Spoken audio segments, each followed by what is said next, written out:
Hello बच्चों, कैसे हैं आप सब। उम्मीद करता हूँ बहुत अच्छे से होंगे। मैं आपका अकरम सर। आज मैं आपके लिए लेके आया हूँ लेसन नंबर 4, जो कि हमारा लेसन नंबर 4 भारतीय फनून लतीफ़ा की तारीख। फनून लतीफ़ा, लतीफ़ा मतलब हम सोचते हैं कि कोई चुटकुला, ऐसा नहीं है, ठीक है। फनून मतलब होता है उनका कोई आर्ट, जो तमीर तर्ज, जिस तरह से वो क्या करते थे, किसी चीजों को बनाया करते थे, या उनका जो तामीर तर्ज था किस तरह का था, वहाँ के लोग किस तरह से अपने आप को क्या करते थे, डिजाइनिंग करते थे, उनका जो कल्चर था वो कल्चर कैसा था, वहाँ का जो ट्रेडिशन कैसा था, वहाँ का पहनावा कैसा था, वहाँ के लोग कैसे थे, ये सारी चीजें हम क्या करेंगे इस लेसन में पढ़ने वाले हैं। फनून लतीफा से क्या मुराद है ना। हम इस लेसन में देखेंगे फनून लतीफा से क्या मुराद है। फनून लतीफा मतलब कोई इंसान जो क्या करता है, उसके अंदर जो आर्ट है उस आर्ट को क्या करे वो बाहर निकाल के लाए, उस फन को क्या करे बाहर निकाल के लेके आए और लोगों तक के पहुंचाए। ये क्या कहलाता है, फनून लतीफा कहलाता है। अब हर तरह का इंसान अलग अलग डिजाइनिंग और अलग अलग तरह की चीजों में क्या होता है, माहिर होता है, और अपनी माहिरात को लोगों तक के क्या करे, पेश करे। ये क्या कहलाता है, फनून लतीफा कहलाता है। इसमें हम पहला टॉपिक देखने वाले हैं बसरी फनून और फनून लतीफा। फनून को दो किस्मों में क्या किया गया है बेटा, दर्जाबंदी की गई है। एक है बसरी फनून और एक है फनून लतीफा। बसरी फनून जो है वो पुराने जमाने में कब्ल मसीह में जो क्या किया गया है, पत्थरों पर निकासी या पत्थरों के जरिए मूर्तियां वगैरह बनाई गई है, उसे हम कहते हैं बसरी फनून। और फनून लतीफा जो है, इसमें हम देखते हैं कि किस तरह की कारीगरी की गई है, महारत की गई है, उस चीज को हम क्या करते हैं फनून लतीफा में देख। फनून लतीफा है, इसको भी क्या किया गया है, दो हिस्सों में तकसीम किया गया है। फन को दो हिस्सों में तकसीम किया गया है, बसरी फन और फनून लतीफा। और फन को भी क्या किया गया है, दो हिस्से में क्या किया गया है, तकसीम किया गया है। एक है अवामी फन, दूसरा है क्लासिकी फन। अवामी फन मतलब जो पुराने जमाने से जो इंसान है, गारों में रहने वाला जो इंसान है, जो फन को किया करता था, जो काम को किया करता था, उसी काम को क्या करना, इंसानी जिंदगी को बेहतर बनाने के लिए उसके ऊपर क्या करना, अमल करना, ये कहलाता है अवामी फन। लेकिन क्लासिकी फन ऐसा फन होता है जिसकी हमें क्या करना पड़ता है, बार बार प्रैक्टिस करना पड़ता है। आपने देखा होगा ना, सुना होगा कि विराट कोहली का क्लासिकल शॉट, तो क्लासिकल जो शॉट होता है वो उसकी उन्हें क्या करना पड़ता है, बार बार प्रैक्टिस करना पड़ता है, और फिर वो जब उसके अंदर क्या हो जाते हैं, माहिर हो जाते हैं, तो वो क्या कहलाता है, क्लासिकल फन कहलाता है, क्लासिकली काम कहलाता है, ठीक है।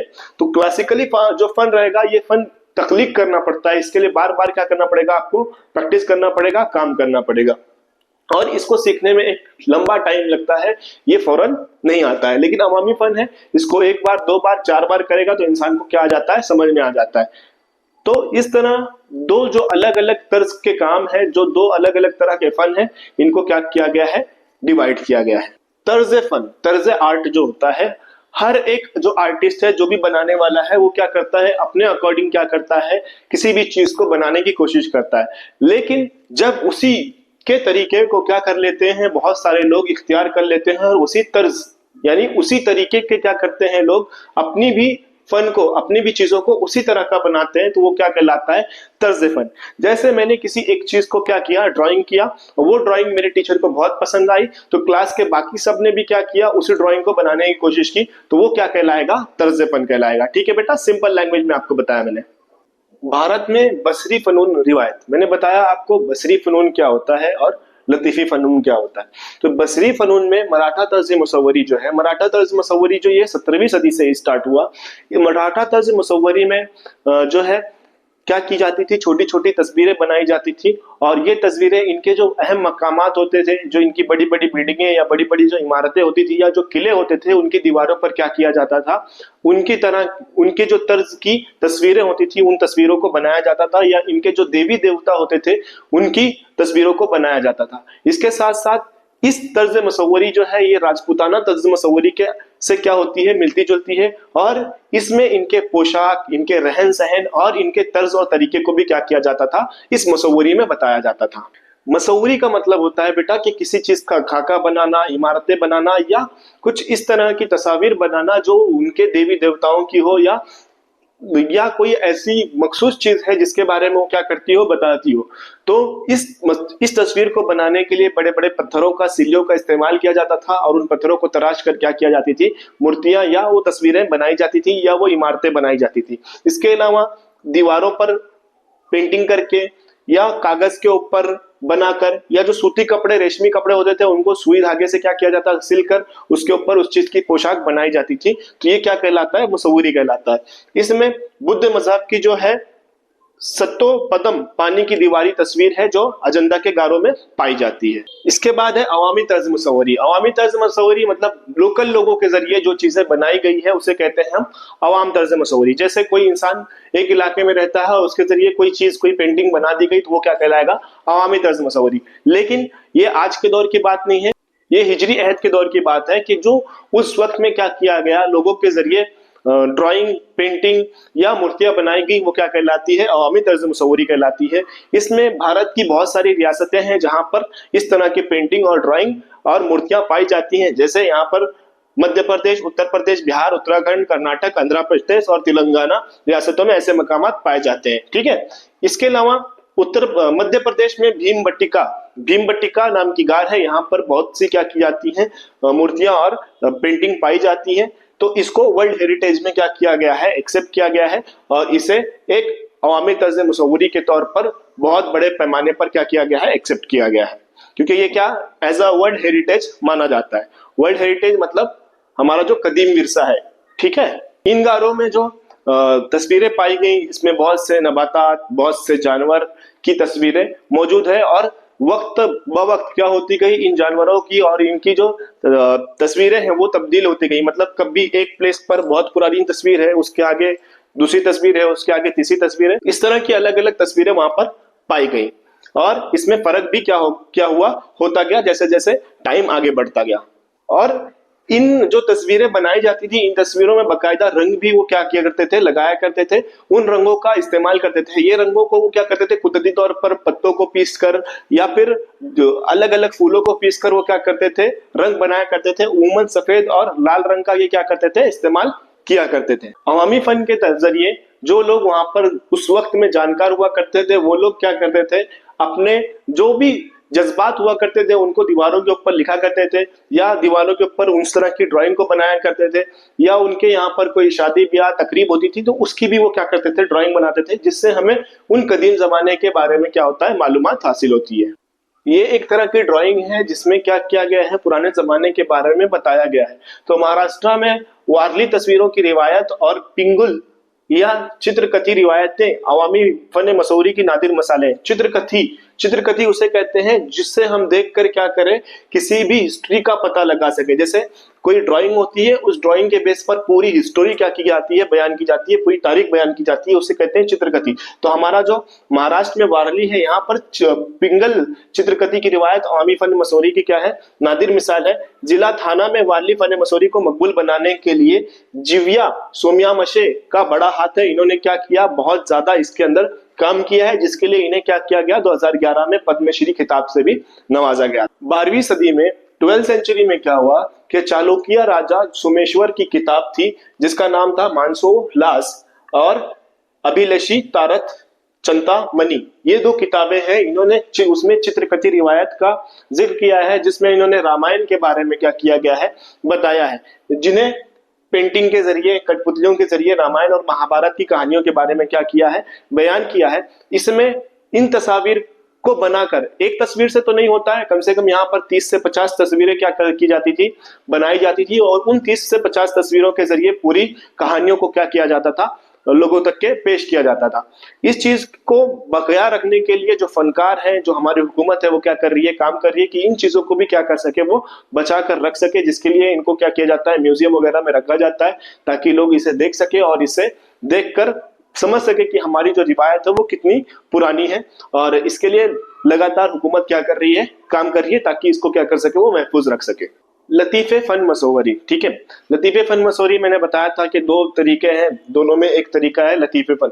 लतीफे फन में जो भारतीय कदीम भारतीय, वहां पर 64 तरीके का क्या है, फनून जिक्र का बताया गया है। इसमें एक जिक्र है, एक मसौरी का जिक्र है जिसका नाम है आलिखियम या आलिखिया विद्या। आलिखिया विद्या का मतलब होता है कि इल्म खाका निगारी, जिसको क्या रहे, ड्राइंग बनाने का या फिर उनका जो फेस वगैरह है वो बनाने का आर्ट आता हो, उसे हम क्या बोलते हैं, आलिख्या विद्या।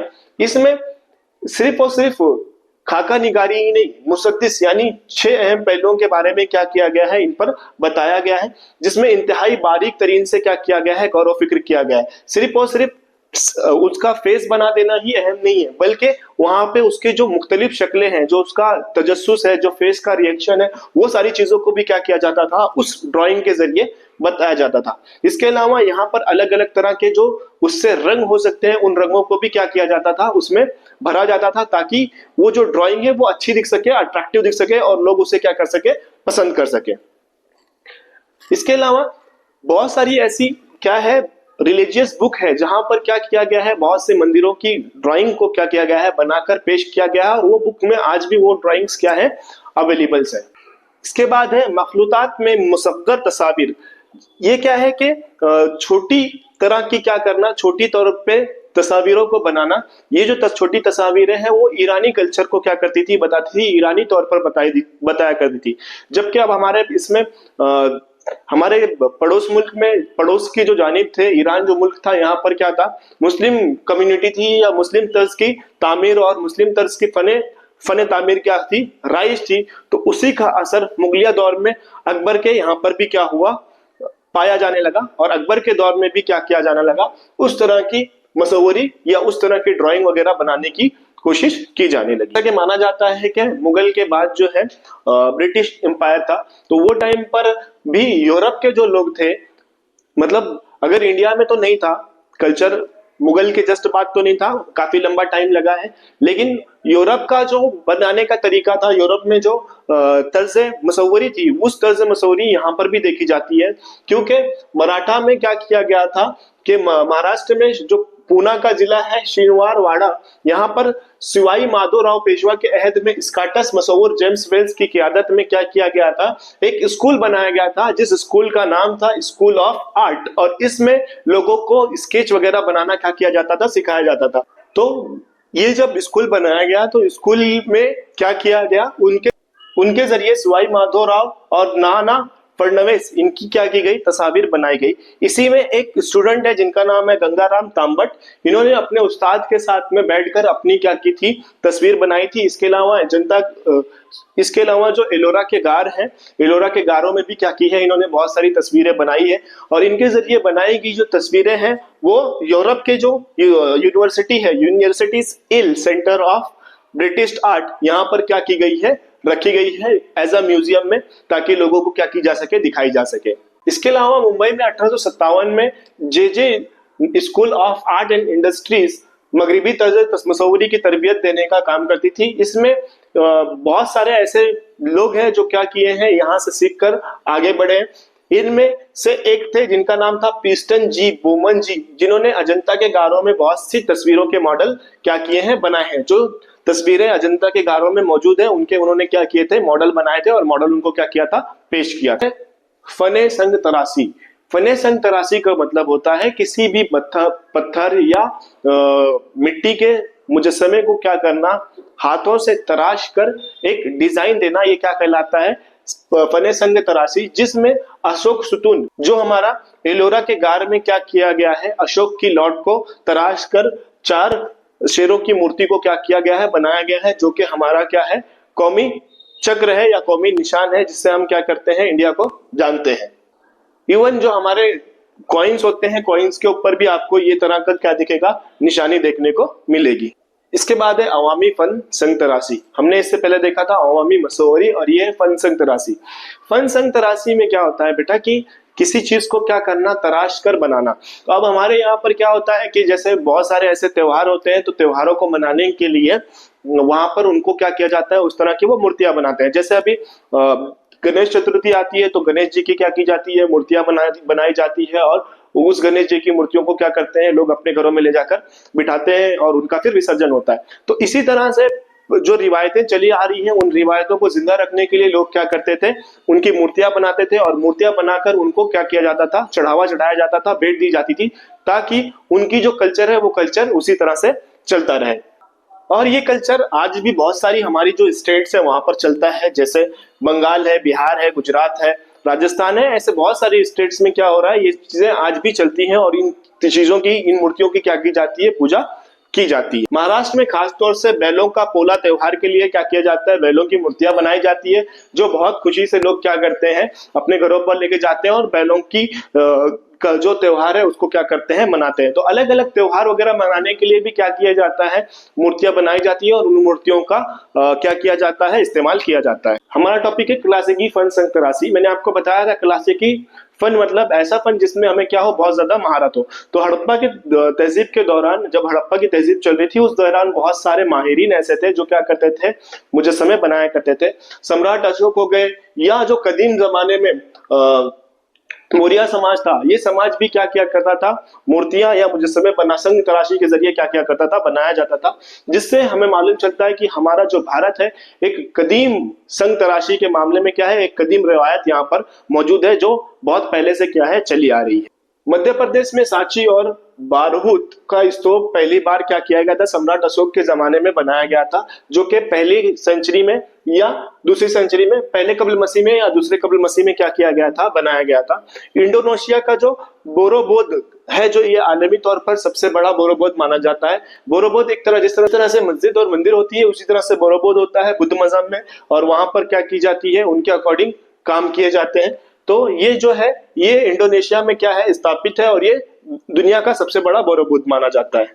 और इस बोरोबोद को 1991 में यूनेस्को ने आलमी विरसे का दर्जा दिया, वर्ल्ड हेरिटेज का दर्जा दिया है इसको। इसके बाद है भारतीय इल्म मुजस्समा साजी। अफगानिस्तान और ईरान के आसपास होने की वजह से हमारी भी जो मुल्क में जो लोग थे, वो लोग उनसे मुतासिर होकर उनकी तरह मुजस्समा साजी, यानी उनकी तरह जो माहिर तामीरात है, उस तरह की तामीरात करने की कोशिश में लग गए। लेकिन हमारे यहाँ पर जो मथुरा तर्ज वजूद में आया है, ये तीसरी सदी में वजूद में आया है, जो कि अहद कुशान, कुशान जो है एक राजा है, इनके अहद में जो मूर्ति बनाने का रिवाज है वो क्या हुआ, शुरू हुआ, जिसकी वजह से इन्होंने देवी देवताओं की तस्वीरों को बनाने का क्या किया, उनके दिमाग में ख्याल आया और उन्होंने फिर क्या किया, बनाना स्टार्ट किया। इसके अलावा 8वीं सदी से लेके 13वीं सदी में जो हमारे पास में राजा थे, क्या नाम है इनका, चोल जो हुकूमत थी, चोल राजा थे, इन्होंने क्या किया, अलग अलग जो भगवान है इनकी क्या की गई, मूर्तियां बनाई गई, जैसे शिव पार्वती की मूर्तियां, नटराज की मूर्तियां, अलग अलग भगवान लोगों की मूर्तियां क्या की गई, बनाई जाने लगी और इसको मंदिरों में स्थापित किया जाने लगा। फने तामीरात जो है, हमारी जो पहली कबील मसीह है, पहले कबील मसीह से ही हमारे यहाँ पर फने तामीरात को क्या है, बहुत ज्यादा अहमियत हासिल है, क्योंकि हमारी जो अलग अलग गारे हैं, अलग अलग गारों पर, उनके दीवारों पर या उनके जो डोर्स होते थे जहां से वहां पर इंटर किया जाता था, वहां पे अलग अलग तरह के मुजस्समे और अलग अलग तरह की निकासी क्या की जाती थी और संग तराशी करके उसे क्या किया जाता था, अट्रैक्टिव बनाया जाता था। महाराष्ट्र में अजंता और एलोरा के गारों में 1983 में क्या किया गया है, इसे आलमी विरसे की जगह दी गई। भारत में गुप्त समाज से पहले जो मंदिरें हुआ करती थी, वो मंदिरों का मतलब क्या होता था कि 4 सुतून और एक बड़ी प्लेस जगह चबूतरा होता था, वहां पर क्या किया जाता था, जो भगवान जी की मूर्तियां रहती थी उन्हें रखा जाता था। लेकिन गुप्त के राजा थे, उन्होंने क्या किया था, फिर अपने तर्ज से जो मंदिरें बनाने का रिवाज शुरू किया। जब एलोरा में कैलाश मंदिर बन गया, तो कैलाश मंदिर के शानदार बनावट की वजह से भारत में समझा जाने लगा कि हाँ, भारत में भी क्या हो चुकी है, जो बनावट का तरीका है वो क्या हो चुका है, बदल चुका है। इसका सबसे मेन जो एग्जाम्पल है, वो एग्जाम्पल है नागर में और द्राविड़ में जो तर्ज तामीर था, जो बनावट का तरीका था, वो क्या था, एकदम बिल्कुल बदल चुका था और शानदार मंदिरें स्थापित की गई थी उस वक्त में, जिसकी वजह से भारतीयों का जो अहद वस्ता का दौर था, वस्त का जो दौर था, उस दौर में ऐसा माना जाने लगा कि जो तामीर तर्ज है वो क्या है, बिल्कुल भी बदल चुका है। इन दोनों मंदिरों को देखने की वजह से इनका जो माइंड सेटअप था वो क्या हो गया था, बिल्कुल भी बदल गया था, क्योंकि इस तरह की बनावट उस वक्त में क्या की गई थी, की जाने लगी थी। हिमाड़पंथी, ये बहुत इंपॉर्टेंट क्वेश्चन है, आपको आ सकता है, 2 मार्क्स के लिए पूछ सकता है। तो हिमाड़पंथी मतलब क्या होता है? हिमाड़पंथी का मतलब है कि जो इनके देवी देवताओं की जो मंदिरें हुआ करती थी, उन मंदिरों को जो बनाया जाता था, एक अलग ही तर्ज का बनाया जाता था, जिसमें चूने का बिल्कुल भी इस्तेमाल नहीं किया जाता। जैसे हम आज के टाइम पे दीवारों को जोड़ने के लिए सीमेंट का यूज करते हैं, वैसे बिल्कुल भी सीमेंट का यूज नहीं किया जाता था, बल्कि जिस तरह के वो पत्थर हुआ करते थे, उस पत्थर को उसी तरह से कट करके उसी के बराबर में क्या किया जाता था, लगाया जाता था, जिससे क्या किया जा सके, उनको बराबर शेप में बिठाया जा सके। जैसे आपने देखा होगा कोई नदी वगैरह के आसपास में क्या किया जाता है, एक के ऊपर एक पत्थर रखे जाते हैं और उसको बंद बनाया जाता है, या कुछ पुल वगैरह बनाते हैं तो पुल के पास बैठने के लिए जो एरिया होता है वो एरिया पे भी क्या किया जाता है, अलग अलग पत्थर को एक के ऊपर एक रखकर प्लेन चबूतरा बनाया जाता है। तो ऐसे तर्ज तामीर को क्या किया कहा जाता था, ऐसे तर्ज तामीर को हिमाड़बंदी कहा जाता था। इसमें अलग अलग तरह के जगहों पर क्या किया गया है, मंदिरों को बनाया गया है। जैसे आपको यहाँ पर अंबरनाथ में अंबरेश्वर, नासिक के करीब सिन्नर में गोंदेश्वर और जिला हिंगोली में ओंडना नागद हिमाड़पंथी जैसे मंदिरों की तामीर आपको देखने को मिलेगी। इसके अलावा महाराष्ट्र में और भी अलग अलग प्लेसेस है जहां पर इस तरह की हिमाड़पंथी के मंदिरें देखने को मिलती है। तो ये टॉपिक बहुत इंपॉर्टेंट है, इसको आप समझ लीजिए। इसके बाद अहदे वस्ता में जब मुस्लिम तर्ज की हुकूमत आई, तो मुस्लिम तर्ज की हुकूमत आने के बाद मुस्लिम तर्ज तामीर भी क्या हुआ, शुरू हुआ। 12वीं सदी ईस्वी में कुतुब मीनार की क्या की गई, तामीर की गई, जिसको कुतुबुद्दीन ऐबक ने बनाया। अब जबकि शुरू तो सुल्तान कुतुबुद्दीन ऐबक ने किया था, लेकिन सुल्तान अल्तमश के दौर में ये काम क्या हुआ था, मुकम्मल हुआ था, जो कि 4 मंजिला बनाई गई थी। इसकी जो ऊंचाई है वो 240 फीट है, तकरीबन 73 मीटर है। और कुतुब मीनार की इमारतों के जिस मुजस्समे कॉम्प्लेक्स का हिस्सा है, इसे यूनेस्को ने आलमी विरसे का दर्जा दिया है। यानी जो यूनेस्को ने कुतुब मीनार को भी वर्ल्ड हेरिटेज में क्या किया है, शामिल किया है। मुगल बादशाह शाहजहां ने अपनी बेगम मुमताज के याद में क्या किया था, महल बनाया था जिसका नाम है ताजमहल। यूनेस्को ने इसे भी क्या किया है, वर्ल्ड हेरिटेज के नाम से एक्सेप्ट किया है। और आज भी यहाँ पर दुनिया भर से टूरिस्ट आते हैं इस प्लेस को देखने के लिए। बहुत खूबसूरत जगह है, अगर आपको भी जिंदगी में कभी मौका मिले तो यहाँ पर जरूर जाना। बीजापुर में मौजूद ये गोल गुंबद एक शानदार इमारत है जिसमें बादशाह आदिल शाह की क्या है, कब्र मौजूद है। यहाँ पर अगर कोई इंसान बहुत धीरे से भी क्या बोलेगा, अगर आवाज निकालेगा तो उसकी आवाज क्या होगी, सुनाई देगी हर तरफ में। या कोई क्लैप करता है, ताली बजा देता है, तो उसकी जो ताली है वो चारों तरफ क्या होगी, सुनाई देगी। इस तरह से इसको क्या किया गया था, कंस्ट्रक्ट किया गया था, तामीर किया गया। भारत में जब बरतानवी हुकूमत आई तो एक तामीर का एक अलग दौर शुरू हुआ जिसको हम कहते हैं इंडो गोथक तर्ज तामीर, जिसमें मुंबई का जो छत्रपति शिवाजी महाराज रेलवे टर्मिनस है, इस इमारत को क्या किया जाता है, दिखाई दिया जाता है, बनाया जाता है। मुंबई के छत्रपति शिवाजी महाराज टर्मिनस की इमारत इस तर्ज का क्या है, एक उम्दा नमूना है, जो क्या कहलाता है, इंडो गोथक तर्ज तामीर कहलाता है। और यूनेस्को ने इसे भी वर्ल्ड हेरिटेज में क्या किया है, एक्सेप्ट किया है। अवामी फनून की रिवायत जो है भारत में बहुत आम है। यहाँ पर अलग अलग तरह का कल्चर देखने को मिलता है, जिसकी वजह से यहाँ के अलग अलग क्या है, अलग अलग तरह के त्योहार है, फेस्टिवल है, और इनको मनाने का जो तरीका है वो अलग है।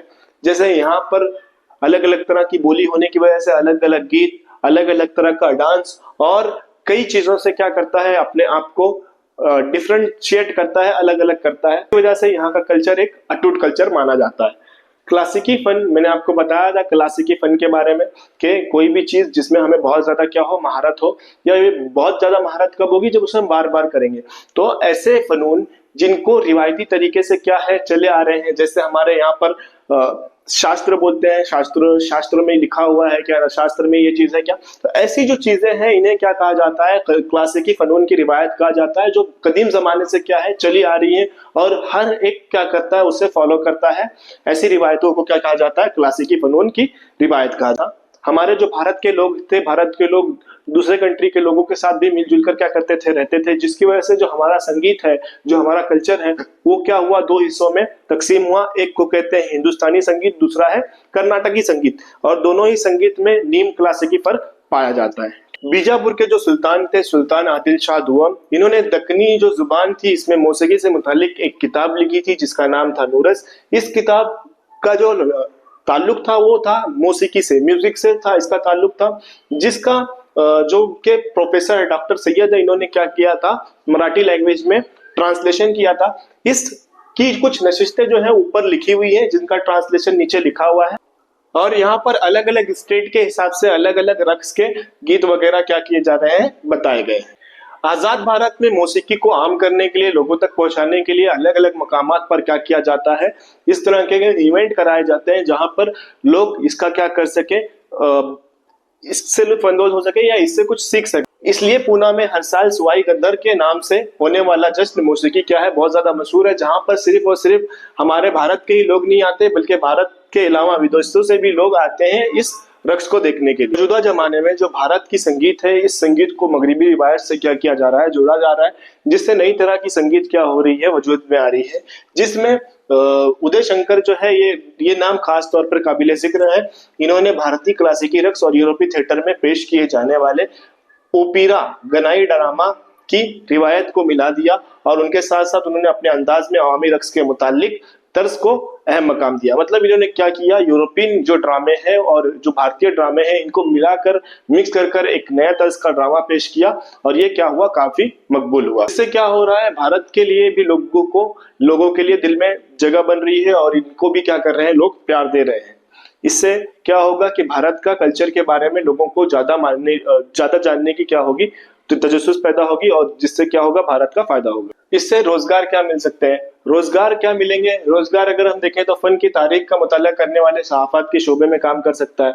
इससे हमें रोजगार तो ये मिलेगा कि कोई बंदा जिसको क्या है, हिस्ट्री की अच्छी नॉलेज है, वो क्या कर सकता है, हिस्टोरियन जो लिखने वाले हैं या उनके साथ में क्या कर सकता है, वो काम कर सकता है। इसके अलावा ऐसे कुछ लोग हैं जिनको क्या होता है, कलेक्शन करने की बहुत अच्छी एक आदत होती है, तो वो क्या करते हैं, अलग अलग चीजों को कलेक्ट करने की कोशिश करते हैं, लेकिन वो चीज असली है या नकली है, ये चीज की जानकारी के लिए वो क्या करते हैं, माहिर लोगों के पास जाते हैं। तो जो लोगों को तारीख के बारे में अच्छी नॉलेज होगी, वो लोग क्या कर सकते हैं, ऐसे लोगों की मदद कर सकते हैं या उसके लिए चार्ज कर सकते हैं, उनके लिए भी एक तरह का ये रोजगार होगा। तीसरा, जो तहजीबी विरसा होता है, उसकी देखभाल करने के लिए, उसकी निगहदश्त करने के लिए लोगों की जरूरत होती है, तो ऐसे लोगों को भी क्या किया जा सकता है, रोजगार फराहम किए जा सकते हैं। इतलाकी अमली फन क्या होता है कि जैसे आज के टाइम में फैशन डिजाइनिंग कोर्स होता है, उसी तरह के इतलाकी अमलेपन होता था कि घरों को सजाने के लिए या जो भी चीजें हैं उसको अच्छा डेकोरेशन देने के लिए इसका काम किया जाता था, ताकि वो चीज का दिख सके, अच्छी दिख सके और सुंदर दिख सके। तो इस तरह के काम को इतलाकी या अमली फन कहा जाता है। दूसरा है हमारा फन तामीर, आर्किटेक्चर। इसमें आज के टाइम में जैसे अगर हम देखें तो किसी भी चीज को बनाने के लिए सबसे पहले कंप्यूटर बेस पे क्या किया जाता है, डिजाइन किया जाता है, फिर उस तरह की इमारतों को बनाया जाता है। इसके अलावा लोग क्या करते हैं कि अलग अलग वेस्टेज मटेरियल का क्या करते हैं, अच्छी और लुकिंग चीजों को बनाते हैं जो हमें क्या करती है, अट्रैक्टिव करती है। जैसे रंगीन नक्शो निगारी वाले मिट्टी के बर्तन, बांस के और बेत की अशियों से क्या करते हैं, नई नई चीजें बनाते हैं। जैसे हमने देखा होगा कि हमारी जो कुल्फी होती है, कुल्फी खाने के बाद जो उसकी स्टिक बचती है, उससे क्या करते हैं, डेकोरेशंस वगैरह के सामान बनाते हैं। तो ये सारी चीजें किस में आती है, फन तामीरात में आती है, आर्किटेक्चर में आती है। और किसी तर्ज की भी तामीर हो, हर तरह के तामीर में अच्छे लोगों की, हुनरमंद लोगों की क्या होती है, जरूरत होती है, जिससे वो हुनरमंद लोगों से क्या होता है कि उस जगह के मखसूस तहजीबी और रिवायती तरीकों के बारे में क्या होता है, मालूम चलता है। जिस तरह का बंदा होगा, जिस तरह की उसे नॉलेज होगी आर्किटेक्ट की, वो क्या करेगा, उस तरह का उस चीज को बनाने की कोशिश करेगा और उससे क्या होता है, उसके तहजीब की, उसके विरसे की झलक उसमें नजर आती है। जिसके लिए भारत में बहुत से ऐसे अदारे क्या किए गए हैं, कायम किए गए हैं, जिसमें इन तमाम चीजों को क्या किया जाता है, सिखाया जाता है। जैसे कि मैंने आपको पहले बताया, फैशन डिजाइनिंग वगैरह के कोर्सेस होते हैं, इन कोर्सेस में ये तमाम चीजें क्या की जाती हैं, सिखाई जाती है। गुजरात में national institute of design, Ahmedabad में इस किस्म की तरबियत देने वाले मशहूर अदारों में से एक तस्लीम किया जाता है, जहां पर क्या किया जाता है, फैशन डिजाइनिंग के कोर्सेज कराए जाते हैं और नई नई चीजों को सिखाया जाता है। इस अदारे ने 2015 में एक ऑनलाइन निसाब भी शुरू किया है। अगर तुम्हें भी कुछ ऐसा करना है तो क्या कर सकते हो, गूगल वगैरह पे सर्च करो इस यूनिवर्सिटी के बारे में, जहां पर तुम्हें क्या होगा, इसके बारे में ज्यादा जानकारी मिलेगी। उम्मीद करता हूँ बेटा आपको ये लेसन समझ में आया होगा और थोड़ा हो सकता है कि ये बड़ा हो गया हो लेसन, लेकिन मैंने डिटेल में समझाने की कोशिश की है और आई होप कि आपको समझ में भी आया होगा। और अगर आपको इस चैनल से बेनिफिट हो रहा है तो आप चैनल को क्या करें, सब्सक्राइब करें, बेल आइकन को प्रेस करें और साथ में अपने जितने भी फ्रेंड्स है बेटा उनके साथ में इसको शेयर करें, ताकि सारे दोस्तों का आपका क्या हो सके, भला हो सके। क्योंकि मेरा जो ये चैनल चालू करने का पर्पस ही है, ये ज्यादा से ज्यादा बच्चों की हेल्प करने के लिए, ताकि मैं बच्चों की क्या कर सकूं, हेल्प कर सकूं। और अगर बच्चों की हेल्प हो रही तो कहीं ना कहीं मैं अपने आप को सेटिस्फाई समझूंगा कि हाँ, मेरा जो चैनल बनाने का मकसद था वो मकसद पूरा हुआ। ठीक है बेटा, तो ज्यादा से ज्यादा बच्चों के साथ इसे शेयर करो ताकि उनकी बेनिफिट हो सके, और चैनल को क्या करो, सब्सक्राइब करो, लाइक करो, अपने फ्रेंड्स के साथ शेयर करो। ठीक है, थैंक यू।